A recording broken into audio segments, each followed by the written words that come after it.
So I guess we can get started. So welcome everyone. It's very exciting to see another room full here at Spy 25. This location is always promise of a successful event. My name is Stefania Milan, and I am Professor of Critical Data Studies at the Department of Media Studies here at the University of Amsterdam, but I also work as a research associate at the Chair on AI and Democracy at the Florence School of Transnational Governance at the European University Institute.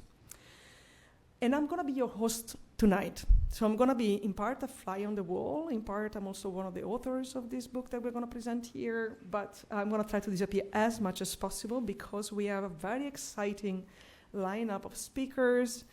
Of all of these people that you see here, I'm the only Amsterdam-based, and we have another Netherlands-based on the way out, I understand. But all the others are here for you. So I want to give them the space they deserve.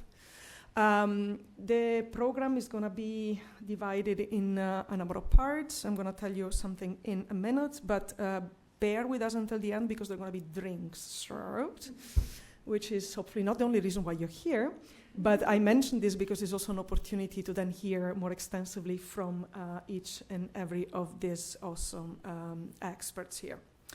So we are here to talk about the role of data and data infrastructure, or if you want, we can call them data space or spaces, in the digital and green twin transition. In other words, we are here because we care about, on the one hand, sustainability and information on the other hand. And we would like to see how the two together can make of this world a better place. And we know very much that the challenges out there are pretty extreme, not only if you look at climate change, but also the political situation at the moment. So we need the energies and of everyone to kickstart this revolution. The official excuse for our meeting here today is the launch of this beautiful report. I understand there's not many printed copies, but you can find it online, you can download it for free. It's thicker than I expected. It's entitled Unlocking Green Deal Data, Innovative Approaches for Data Governance and Sharing in Europe. It is commissioned, edited, and published by the Joint Research Center of the European Commission in Ispra, Italy. Sarah, in a minute, is going to tell us more about why and how this came together. So we want to talk about how to make these spaces reality, these data spaces are reality, and not only a reality, but also as useful and as effective as possible in our ever-complex world. So for now, I just want to conclude thanking the sponsors that made these events possible. Of course, the Joint Research Center that brought us together on the first place, but also the Chair on AI and Democracy at the European University Institute in Florence, the Dutch Research Council through the funding allocated to the Insight project, and the research priority area Global Digital Cultures of the University of Amsterdam. So it's because of them that we can have this beautiful space, but also the drinks afterwards. So without further ado, well, I can actually mention how the lineup was put, well, what we have in mind for you. So we're going to hear from you first, right? Sarah was going to tell you a little more about this, and then we're going to have two friendly commentators. By friendly, I mean that they are here as almost like outside of the book, but they're also indirectly part of the book, and big source of inspiration, or in some case, the reason why some of the people have been involved in this work. And then we are going to briefly hear for the authors that are here. So we're not going to cover all the chapters, but we're going to hear for 5 minutes, so a condensed version of what each of the experts has written about, at least the experts that are here in the room. And then we're going to open the conversation and also get you guys on board, and you can ask the questions, raise doubts, and maybe also tell us what can come next after this. So thank you very much, Sarah.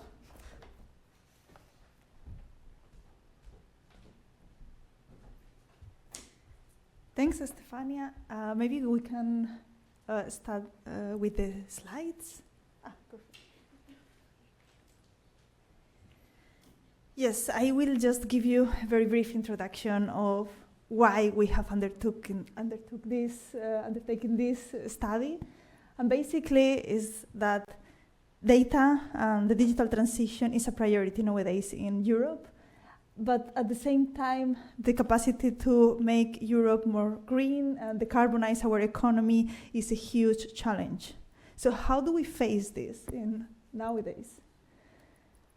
The EU has also pushed a new data regime through different legislations that have been very recently approved.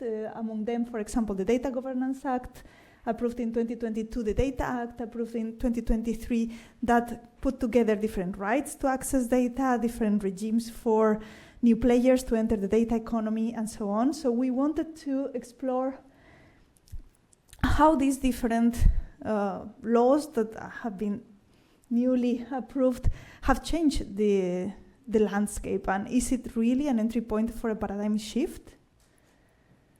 And this was the question that we asked ourselves, and that led mainly our study, which on the one hand, as Stefania said, it was commissioned from the European Commission, Joint Research Center. We gathered a group of 7 academic experts, but also some scientific officers and policymakers from the EU.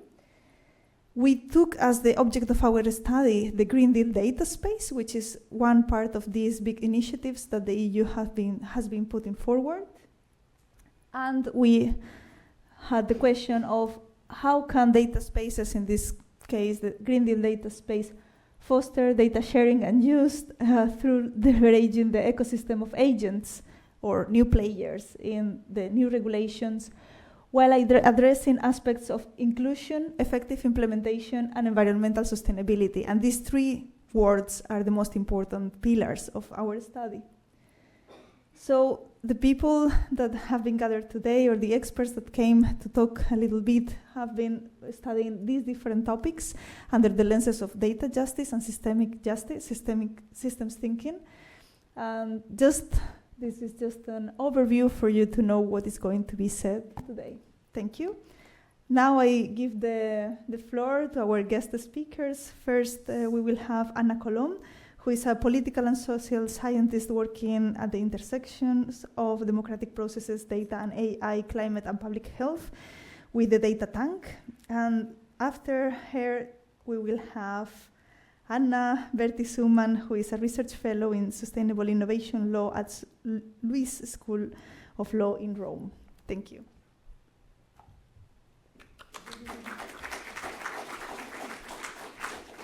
Great, thank you so much. I'll put it on my height.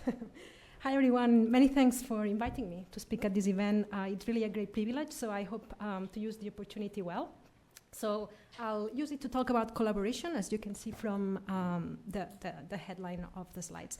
Briefly on who am I. For positionality, I'm a senior policy lead at the Data Tank, and I'll tell you very quickly what it is. But I'm also affiliated as a visiting scholar at the Open University in the UK. Before that, I was a public participation and research lead at the Ada Lovelace Institute, and I also want to mention my role at Democratic Society, where I research democratic innovations. By the way, one of the authors of this great report, Paola Pieri, is one of my mentors, and so glad that we've coincided here as well.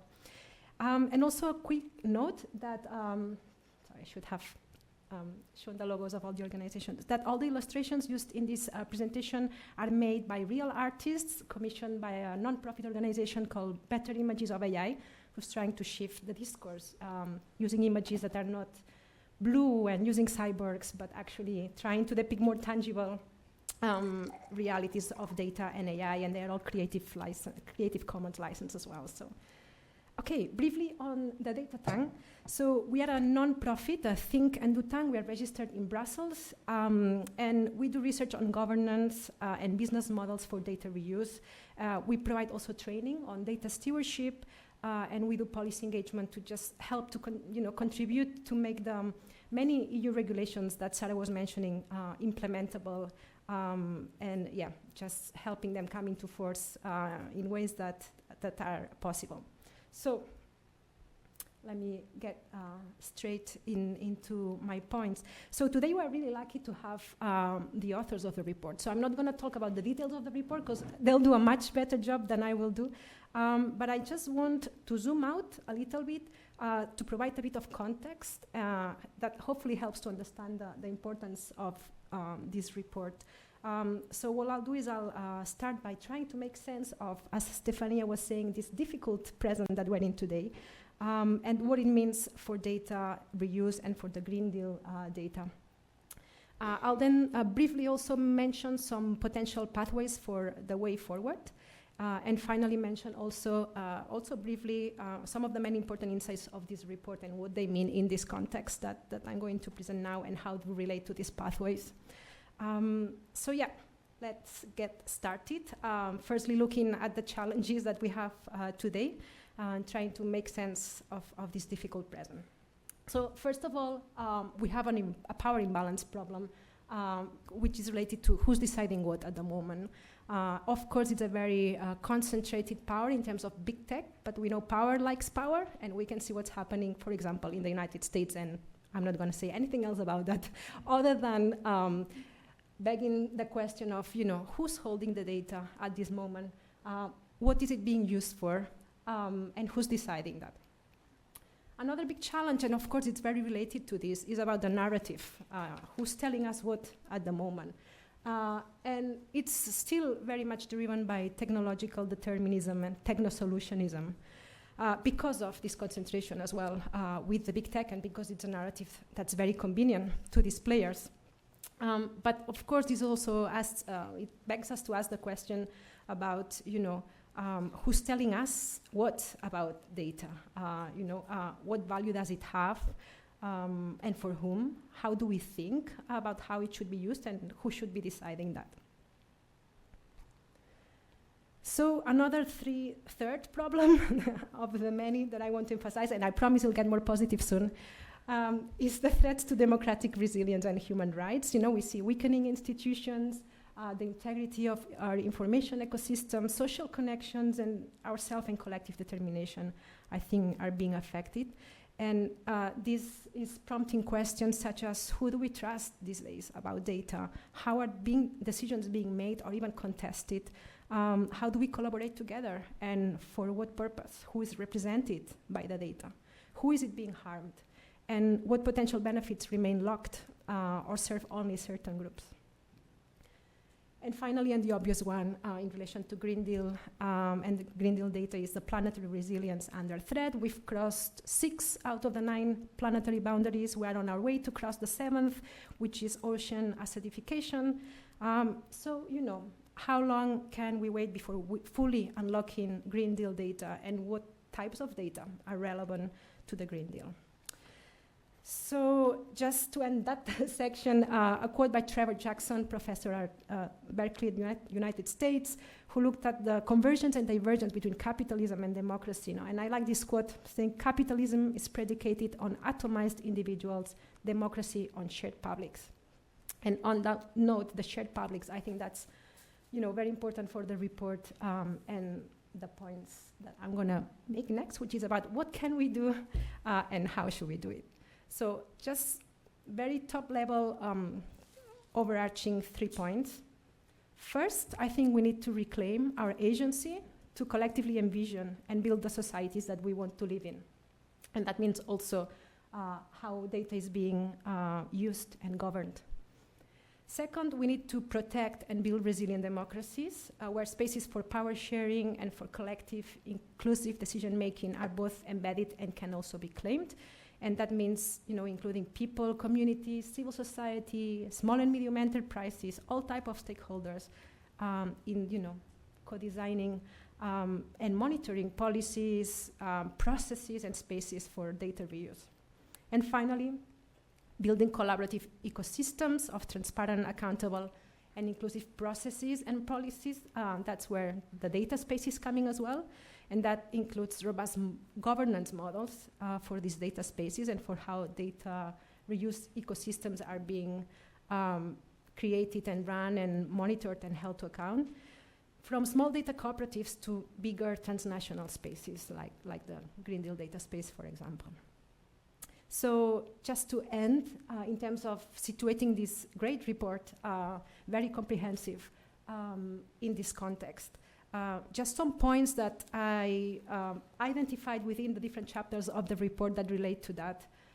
So first of all, it proposes a shift in purpose from public sector data to public interest data and infrastructure. I do that as well. So that means focusing on the value proposition of data. What data do we need for what? And then we can think, okay, where it is, how do we work together to make use of it? Also a shift from availability of data to self and collective determination over data. And that also means embracing an ecosystem logic, as the report says, which requires a collaborative approach and also shows the importance of data stewardship competencies and of the engagement of different publics.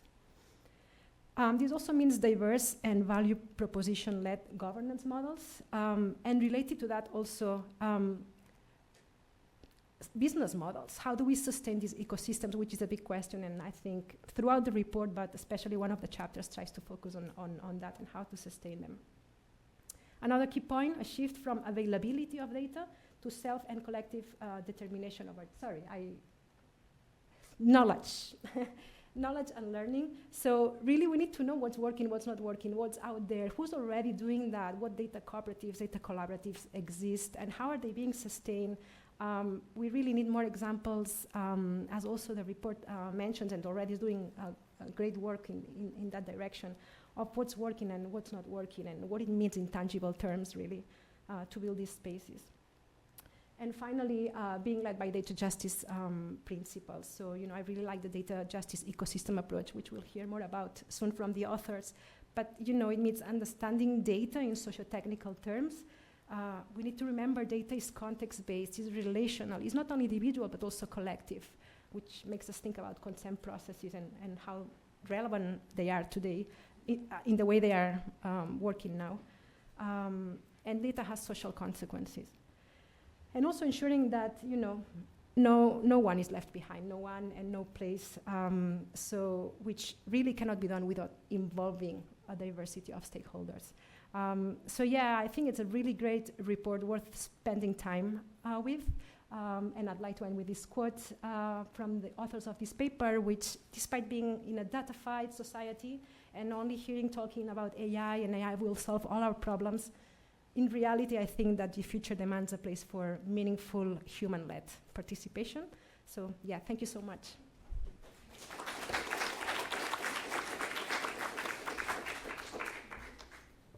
And over to the other lab.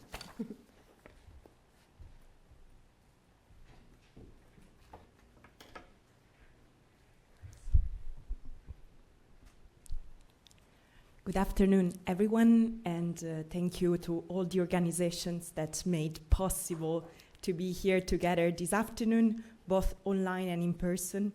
And I'm really honored to just give a little piece of reflection on this really collective enterprise, which for me was a wonderful closure of an era and start of a new one, which was also connected to the end of a project and the start of a new one. So I just would like to question, to start with, let's say, indeed more negative picture, moving towards a more positive, perhaps optimistic and energizing view, to question whom Green Deal data spaces at present risk not to represent. And currently, data, imagine environmental official data, health data, are often claimed to fail to represent the daily experiences of people that on the ground are facing various forms of stressors. For example, people with disabilities struggling to access public spaces, people needing healthcare, failing to access health services, or for example, people exposed to environmental stressors that fail to get recognition and justice. Now, we are set to think to a new way to govern and share and perhaps also produce data.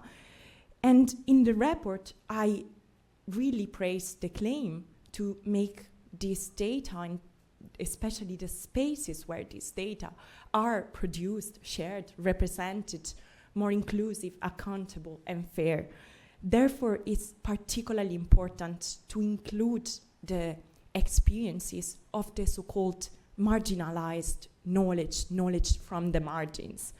I'm very happy that here there is Stefania, because some years ago we've been collectively editing, they edited and they invited us to contribute a very interesting collective opera on COVID at the margins, from the margins.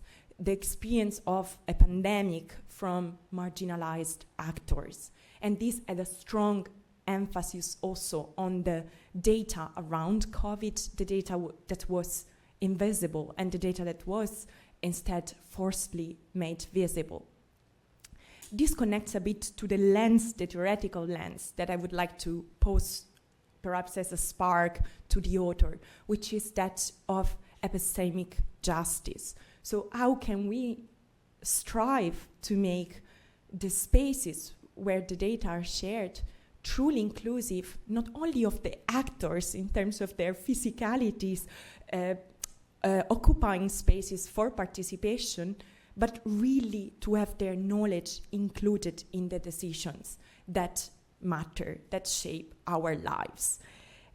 In looking at this lens, I would like to bring a bit of hope from essentially 3 projects, one finished and 2 ongoing. So the finished project was my postdoctoral Marie Curie and Dutch Research Council Rubicon funded project Sensing for Justice. You see here, you can still have a look to the website, which apparently is still very lively and active, and was a research project, which also turned a bit into an activism project, which was positing that citizen-gathered evidence of environmental harms could find a space in judicial and extrajudicial spaces for claiming environmental reparation, for claiming justice and recognition. With this project, which was a tiny individual project, we walked from Basilicata to Northern Europe to then go to the Aarhus Convention Compliance Committee. For those who don't know, the Aarhus Convention is key for environmental democracy, environmental data sharing, and we advocated for a right of every person to contribute environmental information. And I would like, and I hope that the Green Deal data spaces of tomorrow do include really these forms of knowledge. And the people on the ground oftentimes have practices, methods that are very scientific. And in fact, we talk about citizen science, civic environmental monitoring that produces data that are comparable to that of official agencies, or they are diverse, but they shed light on invisible areas. For example, the European Environmental Agency and the network of European environmental agencies are very interested in the possibility to leverage the knowledge of local people to promote environmental enforcement. And I was particularly happy, sorry, this was before, I was particularly happy to see that right at the conclusion of my Sensing for Justice project, a huge Horizon Europe project started based on some of the learnings of Census called Enforce. And Enforce is a multi-partner project. Of course, it's a collaborative project, but posits that we can mobilize civic-generated data to promote environmental compliance assurance. And the idea will be to make the data fit for purpose, to really ensure that the data produced by thousands of civic sentinels around the world can truly be impactful.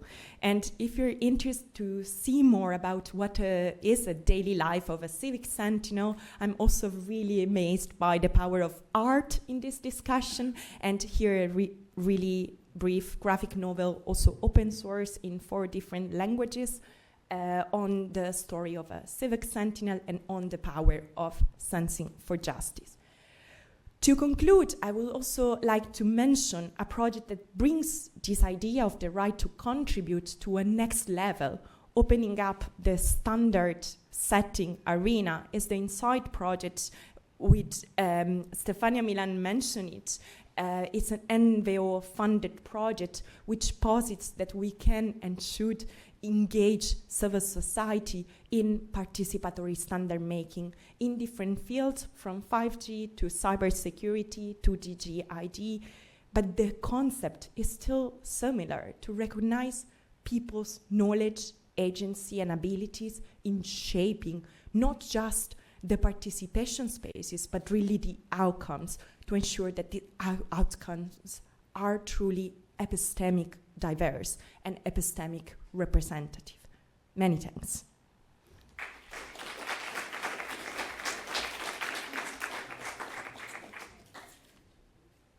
Thank you very much. I realize that now. So keep your questions for later. Now we move to the second part where some experts, those who could make it to Amsterdam, will present in a nutshell their core ideas and findings. I would like then to, maybe we can have everyone on stage already. So come over, I'm gonna stand. By the way, you probably noticed that I've not introduced these people as they deserve, but if we had to read all of their extensive curricula, we would spend most of the session doing that. So I trust that you all have access to the internet and you can look them up. They are truly awesome, I promise you that.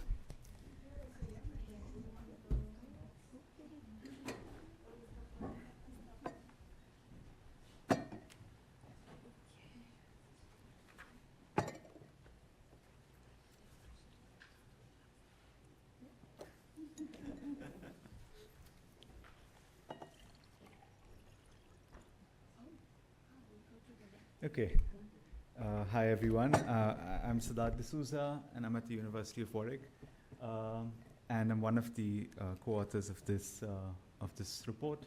What I will share in my pitch or my short presentation is introduce you a little bit to the systemic data justice perspective to govern Green Deal data.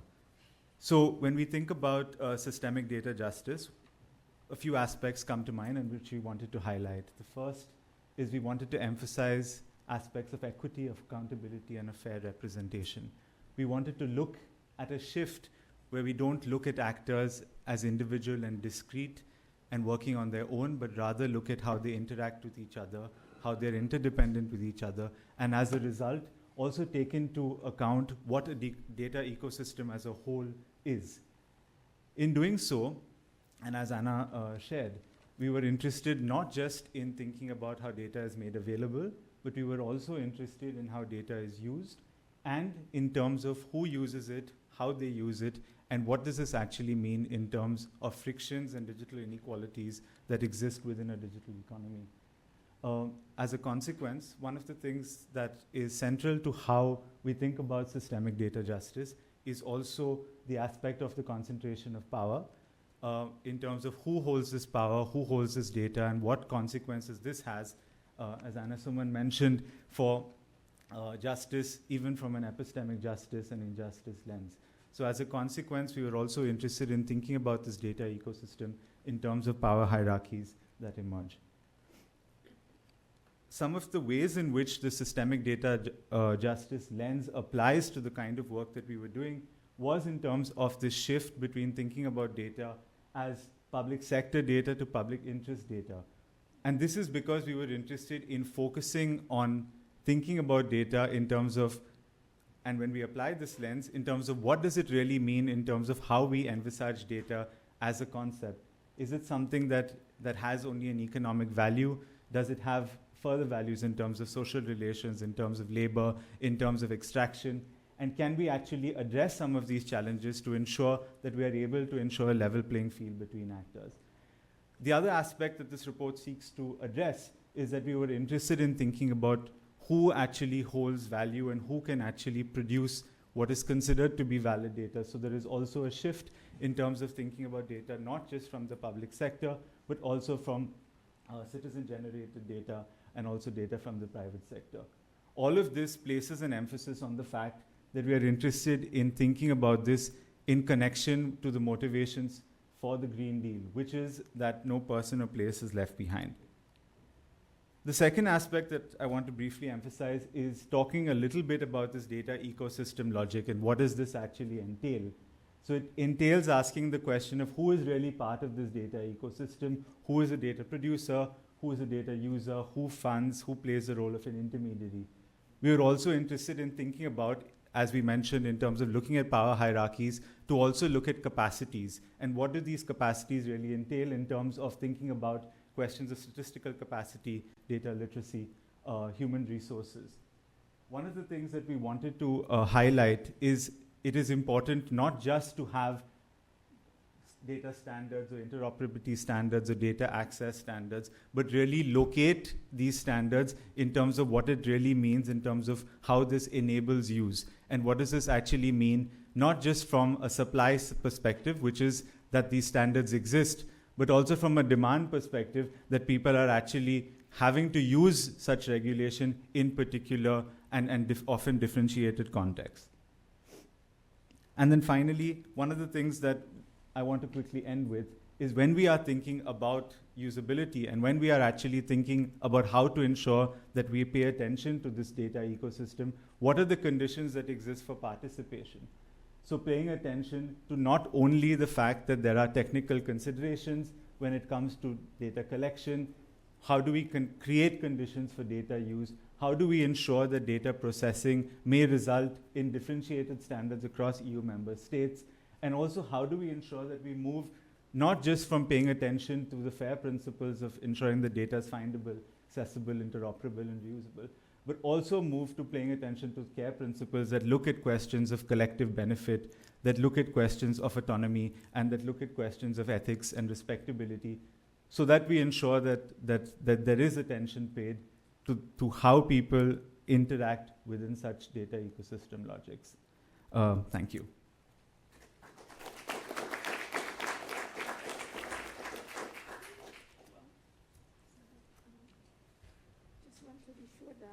I don't fall. No slides here. Just I have a few notes for myself to be sure that I don't digress and I keep on track. Yes, what? Leave it here. Okay.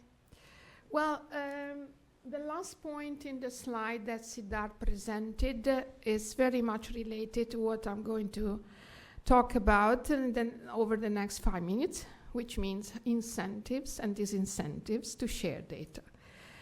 Because the governance of a data ecosystem needs to take into account the reasons for that data holders might have for sharing, right? Especially if a law, the data laws, state that the data sharing needs to be done under certain circumstances. But what are the incentives for sharing data? Because sharing data is not free of charge.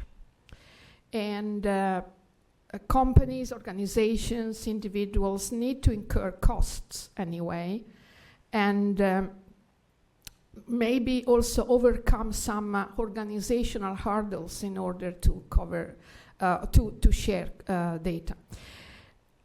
This does not, of course, I agree, and we all agree that sharing data brings a significant private and societal benefits, but it's important to keep in mind what is it that can create, what is it that can motivate people, encourage people to share data, and what is it that instead can disincentivize them. So I did an analysis of 4 data laws, 4 European data laws, including Data Act and Data Governance Act. If people are interested, can have a look in the chapter on incentives in the report and see what I what I identified. Here, for the sake of brevity, I want to take into consideration two incentives and two disincentives.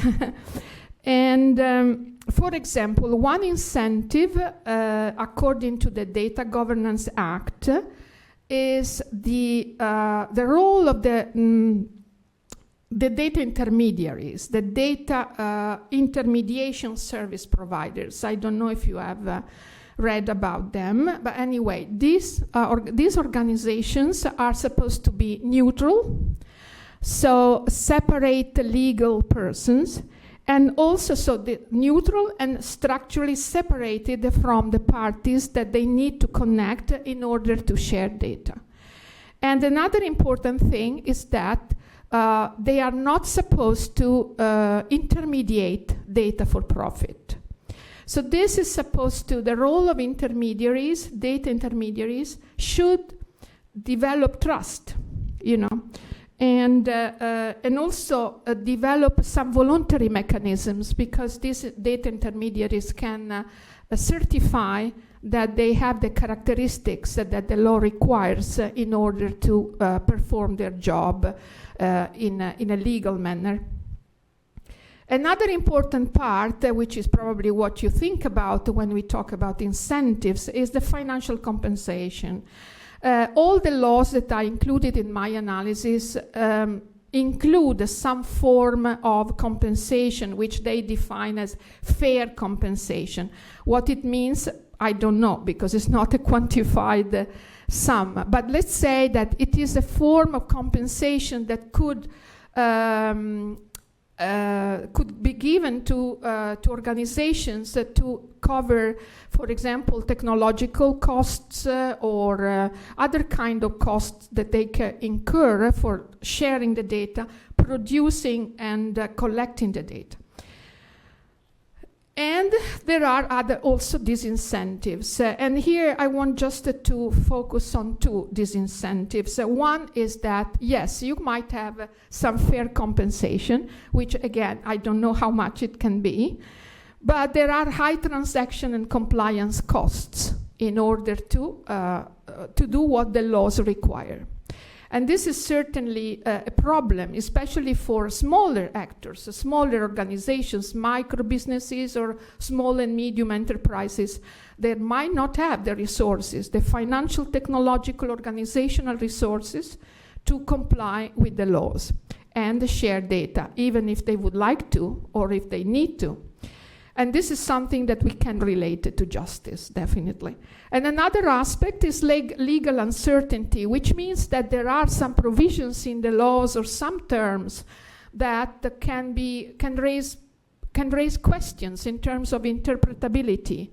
What do they mean? So there is one example that some data should be provided by private companies to the public sector in case of exceptional needs. They are referred to disasters, in that particular catastrophes, natural disasters. But it's not completely clear anyway what it means. And then you need a lawyer probably to find out what it means. So, to finish, data sharing is very important for the Green Deal data space, but we really need to keep into account that it's not really a straightforward process for all the actors, and they need to balance the benefits and maybe the constraints that they have in order to share data. And this is absolutely important if we want to create an equitable and data ecosystem. So I think that I can conclude here. Thank you very much for your attention.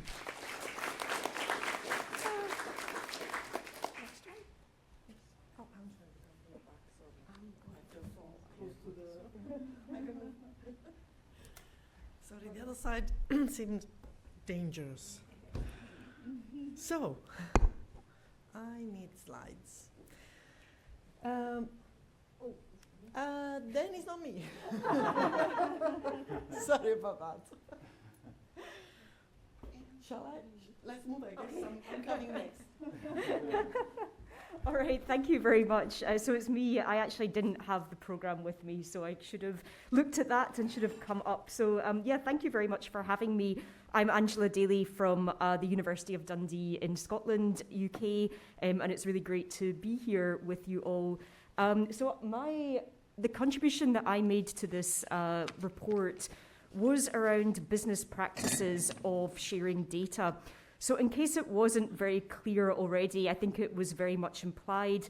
The idea with these data spaces in the European Union is to have data coming from different actors or different groups. So the public sector, governments, even lower level like municipalities, us as individuals, civil society, but an important source is envisaged to be the private sector.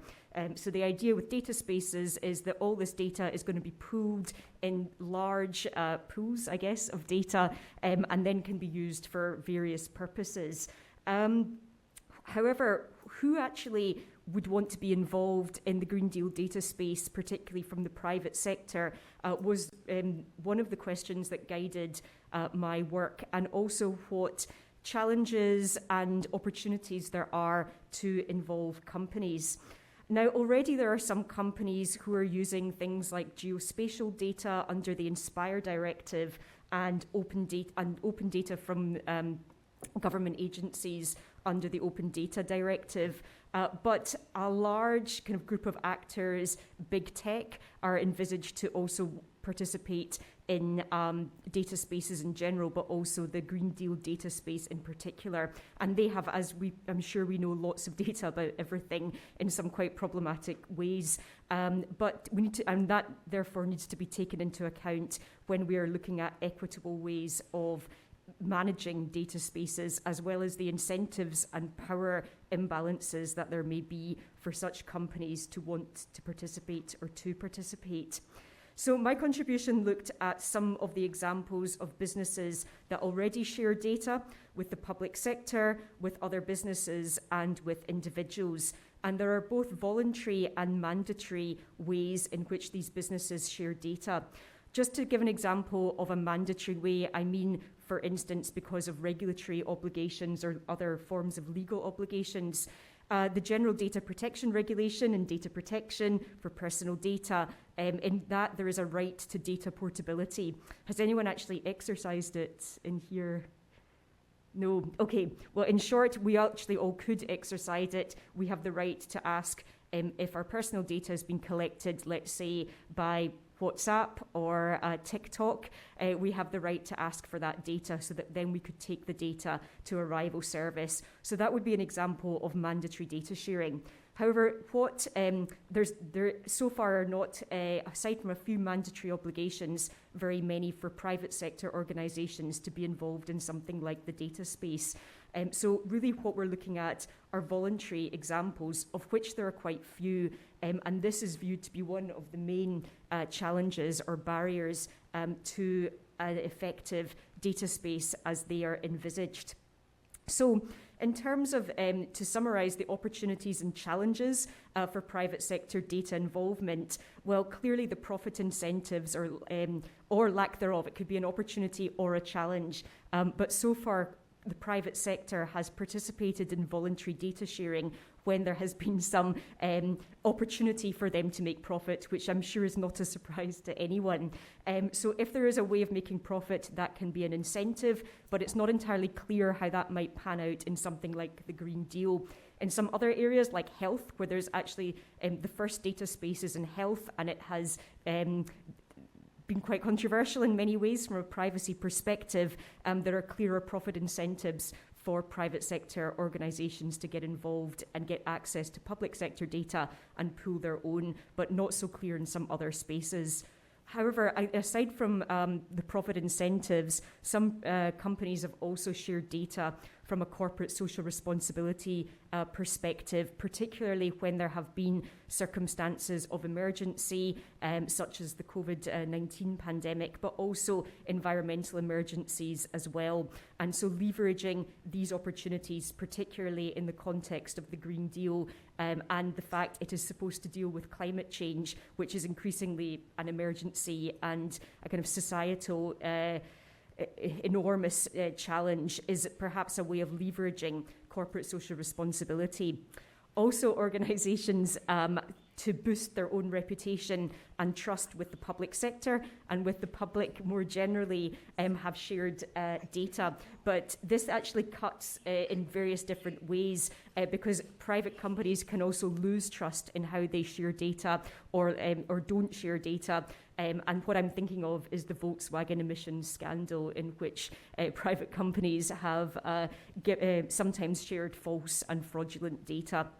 In terms of challenges, quite a few of them come from the law, aside from the ones that have just been mentioned already. There are also issues around intellectual property, so who actually has IP rights over data, and that is a huge headache, including for IP lawyers, which I am sort of.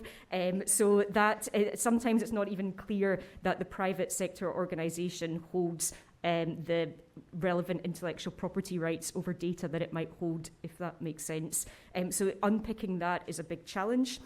Competition law or antitrust is also a challenge for companies that may well be wanting to get involved in data spaces. They may well be getting involved in data spaces along with their competitors. So how can they be assured that they are not going to fall foul of competition provisions against collusion is a key issue. And another kind of major challenge, which I actually think I'm going to finish on just now, is the power differentials between companies and other actors that may be involved in the data spaces. So going back to big tech, I mean, those companies are often larger than many countries, including in the European Union, more powerful, have more data. So how can we ensure that data spaces are equitable if that's who we're getting involved? And again, also ensuring that these data spaces are equitable vis-a-vis the citizens or the public more generally, and are not kind of just elite interactions between big companies and big government. So these are the opportunities and challenges. I've got various recommendations, but I don't have time for them just now. And I'll pass over to the next speaker. Thanks.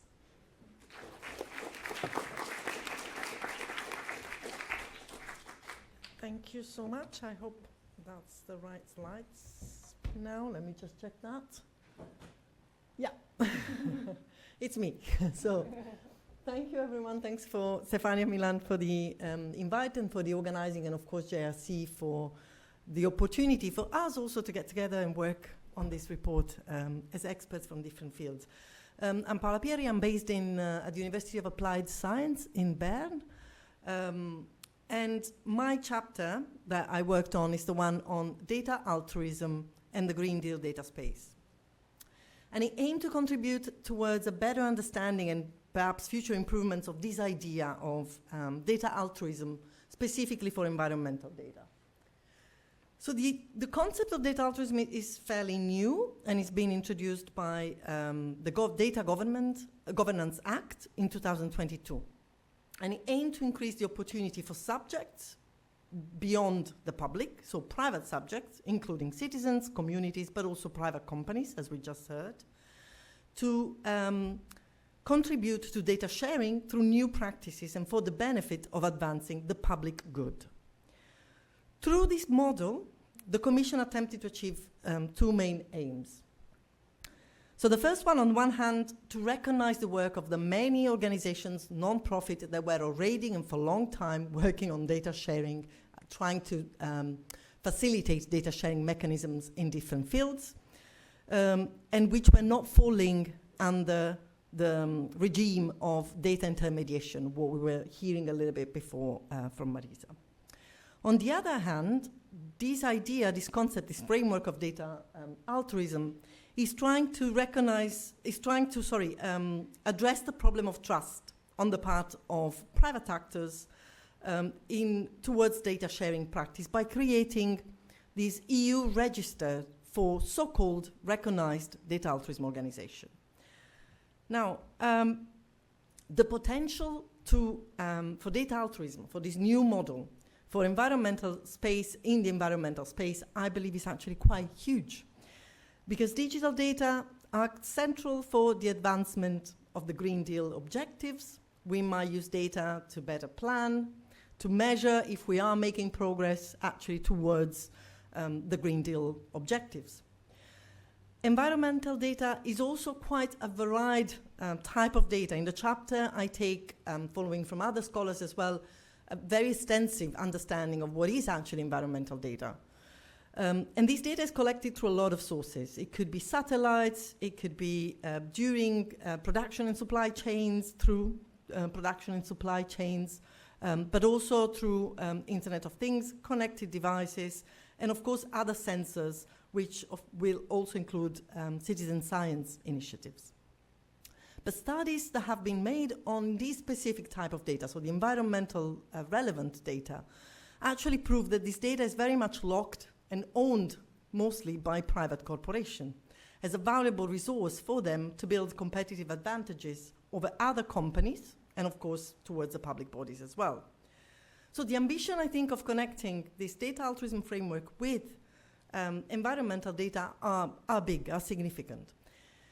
But since the publication of the study, which has been published a few months ago, I did check recently this week, there is only one organization that is actually in the register. And this is Datalog, which is a Spain-based organization. I don't know if any of you has heard. They are based in Spain, and they work for data sharing in different fields, including, of course, environmental relevant data. And they are the only one that is, at the moment, registered in the registry that the EU has set up as a data altruism organization.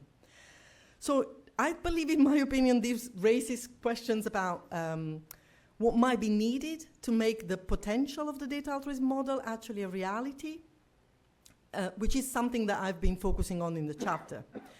And now I'm going to actually focus on 4 main recommendations. There's more in the chapter, and I might have to even skip some of my slides from that I prepared. So the first thing that is needed, I'm going to share for today, is raising awareness about the model. People need to know that this data altruism model is available and that there is a process and incentives and reasons for organizations, non-for-profit, who are practicing already data sharing or facilitating data sharing mechanisms to become registered.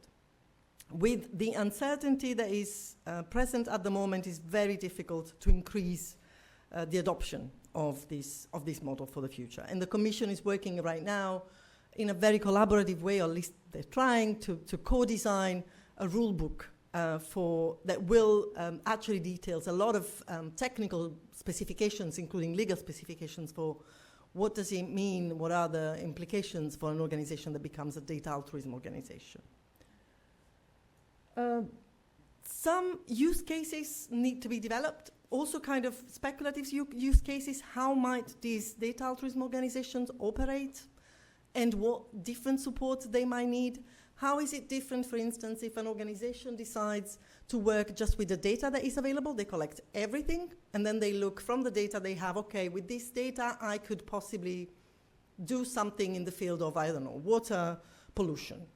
How is it different from another model, which is possible according to the data altruism framework, where actually the organization has an objective and a goal and decides to only collect data regarding biodiversity? And that is the data that they're going to try to collect through people voluntarily sharing in order to improve their action towards, for instance, achieving one of the goal of the Green Deal. So we are talking about this kind of, I think, quite interesting conversation around mission versus data first model. For this system of data altruism to work well, what I found out from talking to people and reading about it, of course, in the chapter, we for instance, to allow cooperation between these organizations and not competition between these organizations, enough resources should be made available. We talked very briefly about business models, but this is an important part, especially for these data altruism organizations. How they survive, how they're set up, and the skills, the resources, the infrastructure that they need is actually quite extensive, so it shouldn't be undermined. I'm going to skip this one. I briefly touched on them, and the fourth I want to bring forward for the talk tonight is this idea of public engagement, which I think is central, and Anna was also talking about it before, not only in designing these data sharing mechanisms, but also in monitoring how these mechanisms work in practice. As more trust, remember this data altruism model starts with the assumption of generating trust, so more people can share their data, trusting that it will be used in the right way.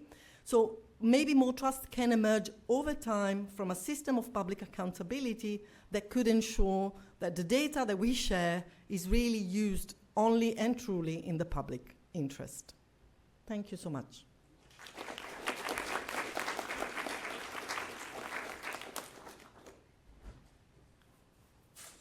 don't know if we need this anymore.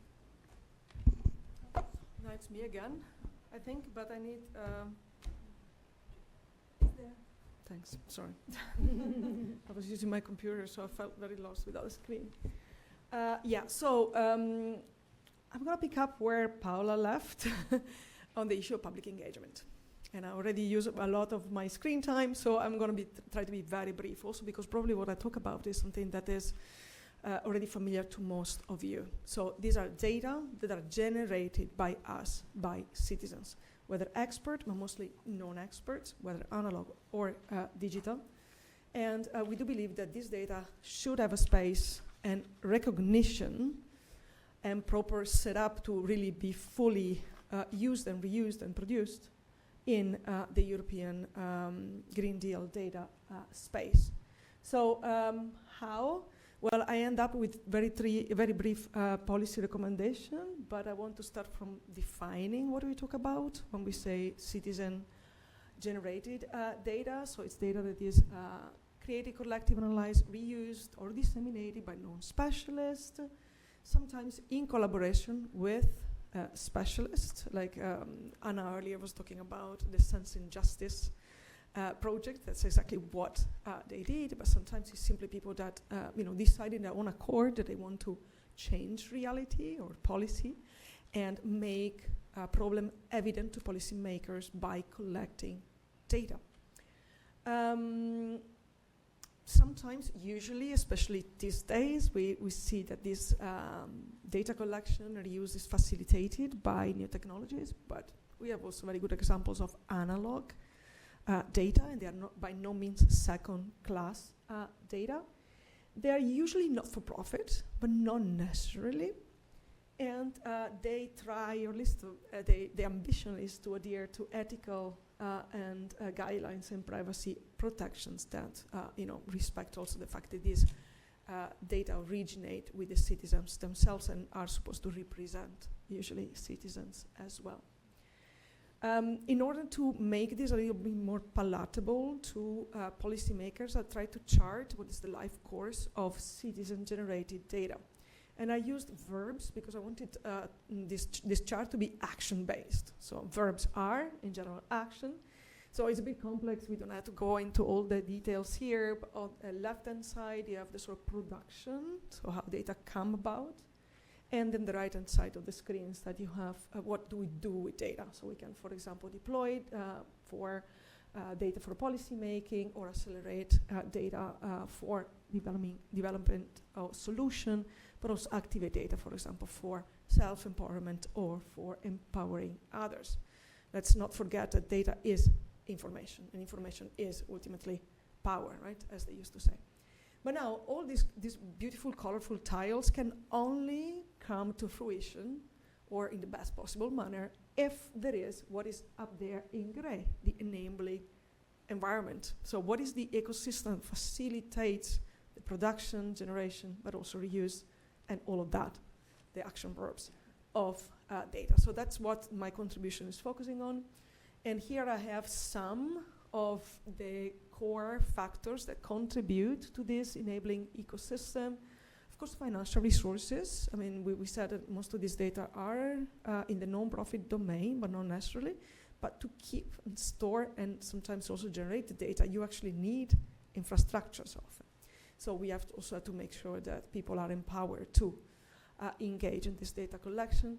We also need accountability mechanisms to make sure that the data is of good quality. But we also need, for example, recognition on equal footing. We need policymakers, if that's the people we want to speak to in this case, to recognize the data that's generated by citizens is no data of lower quality. It can be, but it's not necessary, right? So we also need this recognition of what I call unequal footing. It comes from multi-stakeholder governance. It's often used in that context. But so in order to save some time for questions and discussion, these are my 3 policy recommendations. Sarah is going to delve more extensively into policy recommendation. So I would like to see an incentive scheme. We already heard also Angela talking about incentives. No, Marisa. Sorry, a lot of awesome colleagues. I'm a little confused. I didn't introduce myself. But I know you, I should remember. So incentive schemes to make sure that this is possible, but also that people want to actually do it. Let's not forget that most data generation includes commitment, scientific observation, includes time, includes willingness to give up some maybe of your hobby space. The development of adequate regulatory standards. You already heard something about standards earlier. So how do we make sure that quality control is also in the picture here? So standard making allows for this. But also we want to make sure that people like us know about these possibilities. So that's why we are calling for a campaign or educational resources that also sponsored ideally by the European Commission in this case, to make sure that citizens are aware that this is a possibility, but also they are aware that policymakers, for example, are listening in case they produce data that is valuable for policymaking. And I'll leave it at that. Do you want to sit there? If you want to sit there, and we'll wrap up. Okay. Well, thanks a lot to everyone. As you could see, it was a very dense exercise of several people studying in depth several topics that on its own, they are all very deep and complex, but also they are very relevant, and they are all ingredients of all these new data spaces or this new paradigm, or hopefully will be a new paradigm in the EU regarding the digital economy. And what we tried to do with all these inputs was to go from the specifics to the more general policy recommendations and try to have some cross-cutting elements that were relevant to all of them. And with that, we started defining what we called the principles for the inclusive governance of data spaces from the lenses of this systemic data justice, which was one of the findings already of the report, that data spaces need to be governed from a systemic data justice perspective. First of all, it is, and we have been talking about that already a lot, it's defining on public interest data. And what does this mean? This means to focus on the value proposition of data, so moving beyond the private sector value or private interest of data towards public interest of data. And who can contribute to that? So typically or historically, data has been produced mainly by private sector, but also public sector, for example, open data portals. But there are other realities that are highly useful for creating public interest when it comes to data. For example, as we saw from citizens, data altruism organizations play a key role, or even sometimes companies that just need different incentive schemas to being able to do that. And this leads to the second principle, which is emphasizing use. So it's not about supply of data, it's about the use of data, because we can have huge amounts of data that are totally underused and are consuming resources. So actually these two principles are closely related with environmental impacts. If you focus on use and not just on the supply and generation of data, you are also aware of having less impact, environmental impact when you use data. So emphasizing data use, first of all, and then together with that, empowerment and agency. And this means empowerment and agency of all different actors. So counteracting power imbalances that we were once again mentioning among the different chapters, our guests, speakers, and so on. So how to increase not only participation, which nowadays is a bit of a buzzword everywhere, but also representation. What does it mean to be represented? Also knowledge. So data is data knowledge. How can we transform knowledge from different players and citizens into data? And for example, a question that is very relevant in this context is whose data is considered valid and which is valid data in the context of, for example, in this case, data spaces, but public interest in general. As a third principle, we found embracing the data ecosystem approach. And what does this mean? An ecosystem, I don't know also if you're familiar with this concept or notion of data ecosystem, but basically is an environment where many different actors, technologies, policies, and so on interact together. And this means to look at the system from a holistic point of view, being inclusive and all the stages of the data cycle, so the value chain of data since the beginning until the end. Look at it as a cycle or a closed system more than this is the data, it's an end product, and this is everything that we need at this moment. The fourth principle was about trust, and this was also a word that I don't know how many times you've been heard in the last hour, but it was recognized as a highly, highly important topic. And trust, what does it mean, trust?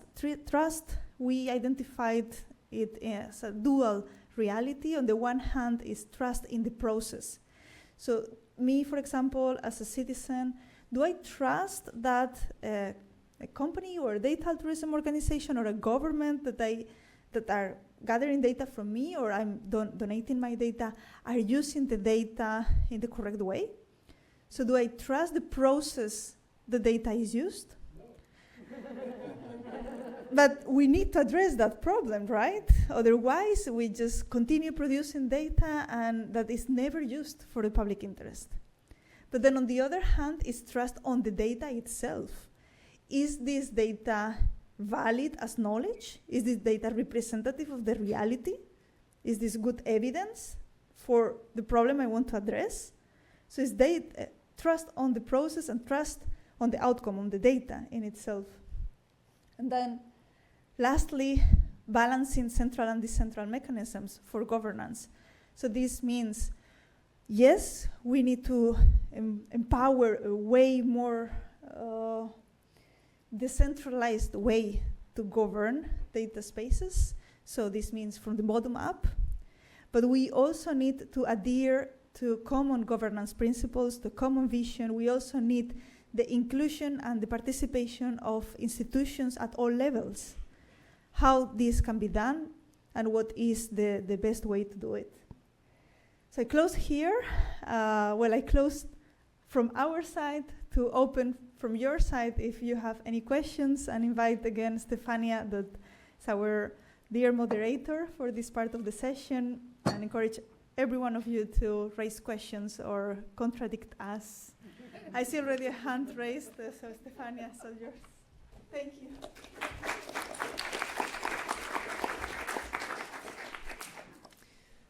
Hands? Okay, fantastic. So that would be fantastic, so I can kind of police the room. Sorry for the word. I'm concerned with privacy, and I don't like power-hungry people and power-hungry organizations, including governments. And the professor from Scotland has maybe some recommendations to make that I'm very interested in. But everybody, if you have recommendations in this field, please. Thank you very much. Can you all just identify yourself with your whatever name you prefer, but so that they know who they're speaking? My name is De Waard, and I'm interested in the recommendations of the professor from Dundee, if that's correct. Yeah, thank you. And everybody, if you have ideas. Can I answer Yeah, that? please. Yeah, thanks. So I think I promised you actually before I talk about privacy, and I didn't really talk about it very much. And my recommendations in this particular report, when I remember, were not really so much about privacy, but because a lot of the data that we're talking about for the Green Deal data space is not personal data, although there is some personal data. So unlike the health data space where there's a lot of personal data, and that's one of the controversies around it, this is not, I mean, there's other controversies around the Green Deal data space, but privacy is not possibly the biggest one.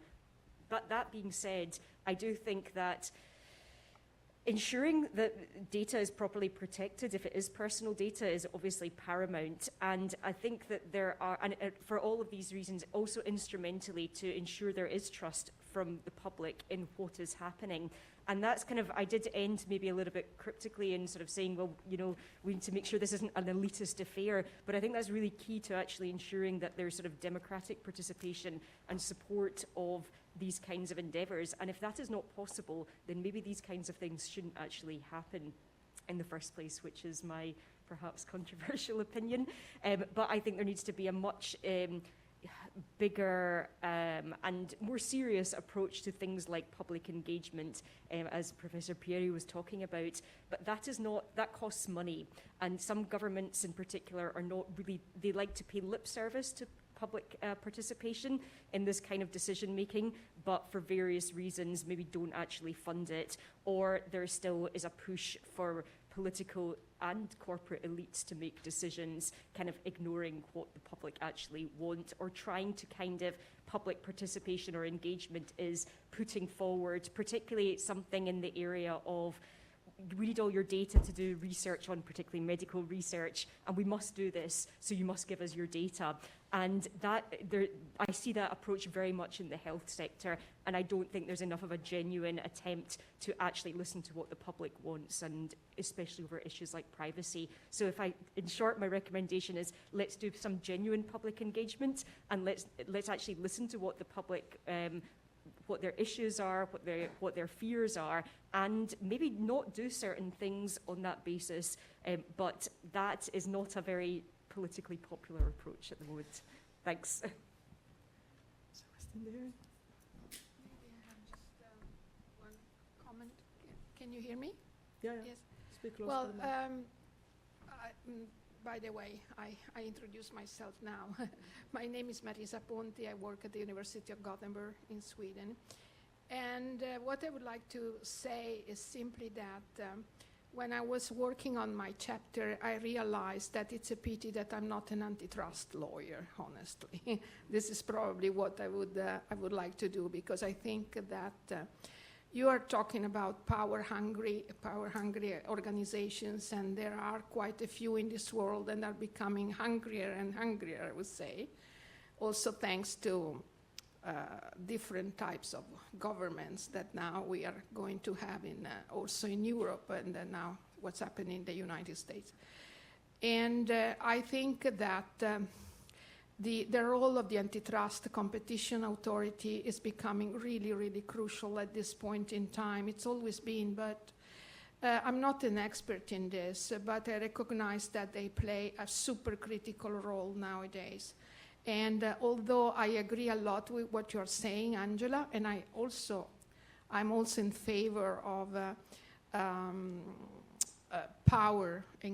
people engagement, but I think that despite all our good intentions, I'm not really sure how much we can do when you have, for example, a president that decides to remove all the executive orders, for example, in a country because they are trying to create some kind of safeguards against the power of big tech, and then everything is just trash, and you don't know whether the antitrust is going to be able to oppose something like this. What we can see is that the big tech, for example, are monopolizing data. This is something that we know. We've been like this for a while. And here in Europe, we are trying to create some kind of laws, right? We have laws that try to create some kind of safeguards, but we are at risk, honestly. I'm not very optimistic when it comes to this. And so I hope that the antitrust authorities in the different countries in Europe will be able to enforce the laws for which they are created, and they will not be pressurized too much from governments. I don't know what you have here in the Netherlands. I'm Italian. In Italy, we have the Italian Antitrust Authority, which is supposed to be independent from the government. And I think it's the same in Sweden. I don't know here, I cannot say.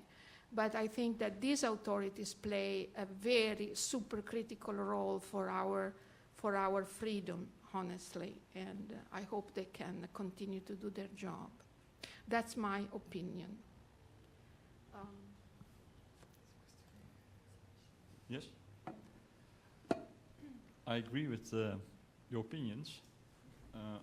But if we talk the same language as Mr. Trump himself, the same language as Donald Trump, then we could, as Europe, we can put a ban, complete ban on the big tech tomorrow. He don't care, we don't care. And then we say, oh, it's a pity for you. But yeah, maybe we can make your big tech available in Europe, but what kind of criteria we put on the list? What kind of criteria we put on the list to keep... You mean to, let's say, reduce a bit the power of these organizations? This is something that I'm not sure I can respond right now. Maybe some of my colleagues here, do you think that, especially the lawyer here, because I'm thinking about we need legal systems that really create some safeguards. I'm not completely sure. Because again, I'm not an antitrust lawyer or an economist, so I lack the kind of knowledge in that area. When I analyze, for example, the Data Act and the Data Governance Act in particular, I noticed that the reference to competition was always there. But I didn't go very much into the details because it was not my focus. And just because it's required to have knowledge of this type of law, of course. But it seems that the European Commission, according to my interpretation of those data laws, is particularly concerned with the functioning of the market efficiencies. And so, for example, my reading of those laws was the data sharing. We should try to find a balance between competing interests, for example, of the businesses or other organizations, but also at the same time trying to safeguard the efficiencies of the market. It seems to me that there is a big interest there. I saw actually more emphasis on this, on the efficiencies of the market, than on the safeguard of people. But that's my reading, and I might be completely wrong on that.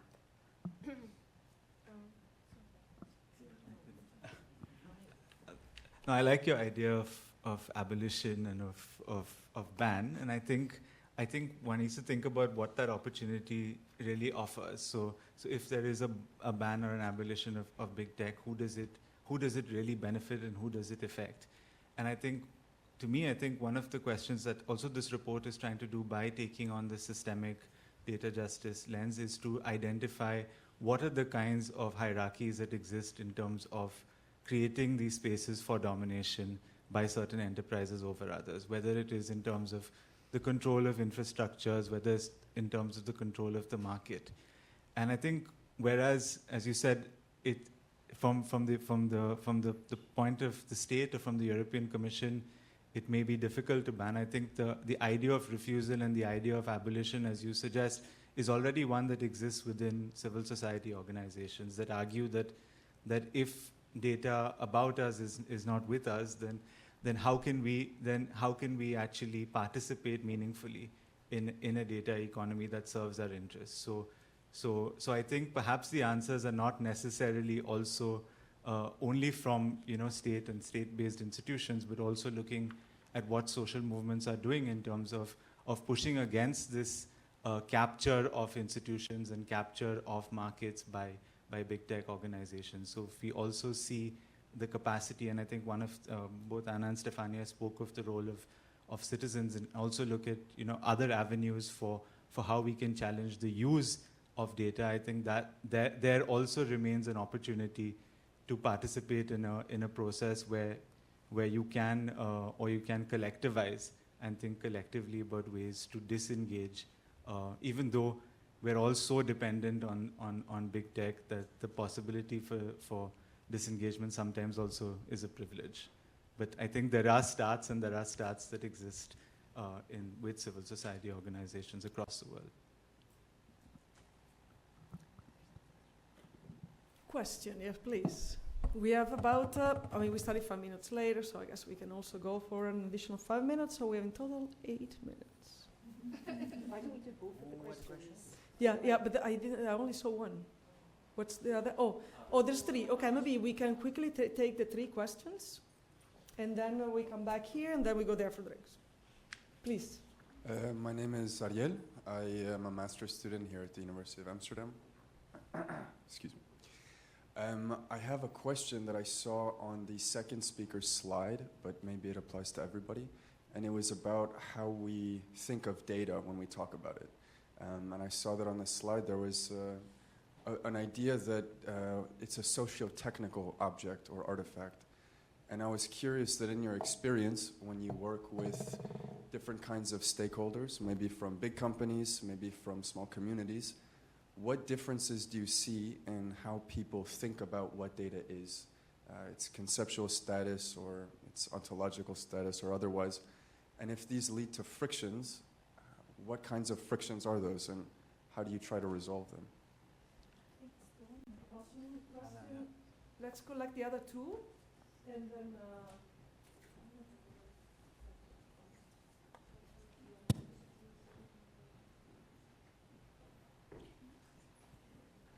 Hi, thank you for your sharing. I'm Mike. I'm also a student from the University of Amsterdam. So the underlying assumption that I can hear from all your presentations is that shared data is good and necessary for our environmental future. So I was wondering if you could elaborate why, and how can it necessarily lead to a more equitable environmental future? Rather than, from what it sounds like, there's still an aspect of preserving the status quo of informational power within that the elites wield. So just wanted to ask you to elaborate more on that. Thank you. Thanks. Yeah, gentleman over here. Yeah. Hi, thank you for your presentations, Kees Mulder. I have a question which is about collecting data in hospitals about people who are ill and who get treatments, and transferring those individual data to pharmaceutical companies to develop medication. And my question is, how do you look at, let's say, transferring data from those private spaces or public spaces to private companies, and what kind of criteria would you apply to that? Wow, we are broadening up the scope here. Thank you so much. I would ask then Anna to come over here, and then to whoever wants to take these very difficult questions, feel free. Very briefly on the first one. I think definitely we can see how different stakeholders give different meanings to data. Just for example, on the developers of AI models nowadays, and I was just reading this in a report this morning, how they look at data as, how much data you can get from no matter where, so that you can increase the number of tokens of your model, and it's just about numbers and numbers, and really don't look at whether the data is accurate, what it represents, where it comes from. We don't know, and that's one of the problems. Whereas there's, for example, civil society movements, governments that are trying to look at who is data representing. Data can save lives, but it can also endanger others if it's not treated well and carefully. And you can also look at data's infrastructure, for example, public interest infrastructure, in which case then goes back to that question, or if data is public interest infrastructure, then what type of licenses or clauses or standards we put in place before we give permission for tech companies or create our own as public services, for example. So just a quick kind of range. I'm sure there's many other meanings that you could think of, but yeah, that's just a few. Once again, you can speak to all of them in a minute over there as well, so feel free to continue the conversation. I might try very briefly to answer the second question, or to address the second question. There's definitely an assumption in our report, which is coming also from, remember, the report is looking at unlocking data in the Green Deal data space. So it's a certain type of data that has a certain function or aims. And what I was trying to say in my presentation is that actually for achieving, for measuring, even for saying we're not achieving the Green Deal goals, we need data in order to prove that. So there is an assumption which is very specific, I think, for the field that we're talking about, which is not everything is actually very much specific about environmental data. And I was trying to make that connection a little bit more clear before. There's already a lot of talking about data altruism and data sharing mechanisms. There's already a lot of organizations, not profit, that bottom up are doing it. So at least for us sharing data, trying to facilitate data sharing practices to make sure that data is not just collected, but is used, which I think is another very important point that the report is trying to make.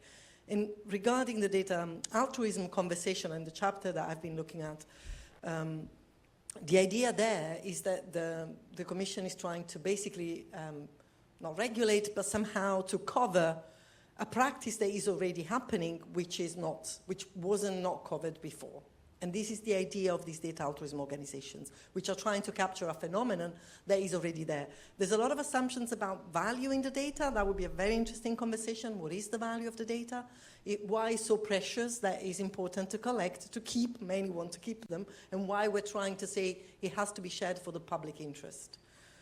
But that might be a broader conversation for a drink later.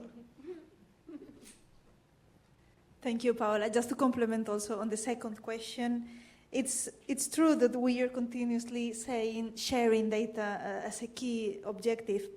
And actually, there is a lot of underused data. Probably we can say that while most data is in the hands of the few, of a very few big tech companies, it's still very much underused, especially for public interest purposes. So how can we revert this situation? Is it anything that can be done? And actually, it was interesting when Angela raised the question about the portability rights, and no one, also not myself at all, ever exercised this right. But there are many rights to access data, to share it for other purposes. Even with the new Data Act approved last year, it gives the right to any user of a device or a connected services to claim the data that is being produced. And it can be personal or non-personal data. And you have the right to claim this data and maybe share it for another purpose. And when we talk about sharing data, doesn't mean give it for free for whatever use, but you can share data for a purpose and with certain conditions. And this is also related with the question of privacy. So what would be your conditions to share the data? With whom would you be willing to share this data? For what? And if we can empower a society where these questions can be addressed, I think then we can start changing the paradigm towards a different power balance, right? Anyone else? Okay, I'm going to try and be really brief. So just actually again on the second question, I did want to say briefly, that at least in my contribution, I did acknowledge that data has environmental costs and we need to take account of that. We also, I didn't say this, although I think this kind of transpired later, that some of the claims about the need for data for environmental purposes sometimes are overblown, as well as the kind of greenwashing that sometimes goes on by big tech itself around, you know, its data and even the kinds of green technologies in certain places that they use in their data centers, which actually cause a whole lot of issues. I did say I was going to be brief, but now I'm not.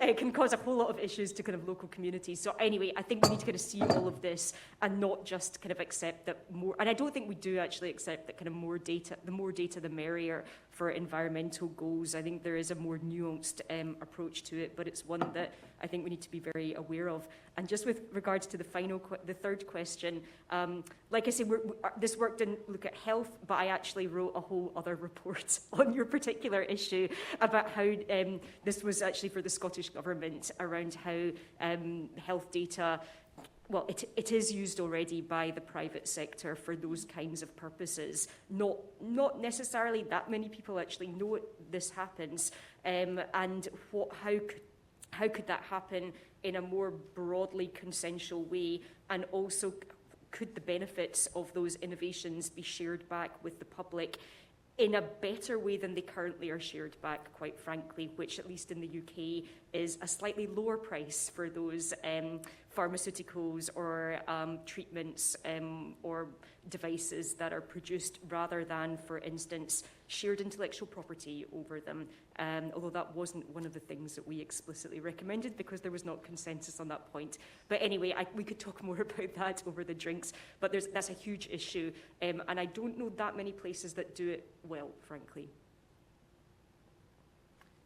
And on this somewhat sad note, but also commitment to continue thinking about these issues with the help of everyone, citizens, specialists, and you name it, I guess we can break for drinks. Please join me in a round of applause for these awesome people. Also the Annas hiding here at the background, and yeah, we can continue the conversation over drinks. And thank you very much, Spy 5 and Twintech, for having us here tonight. Bye. Thank you.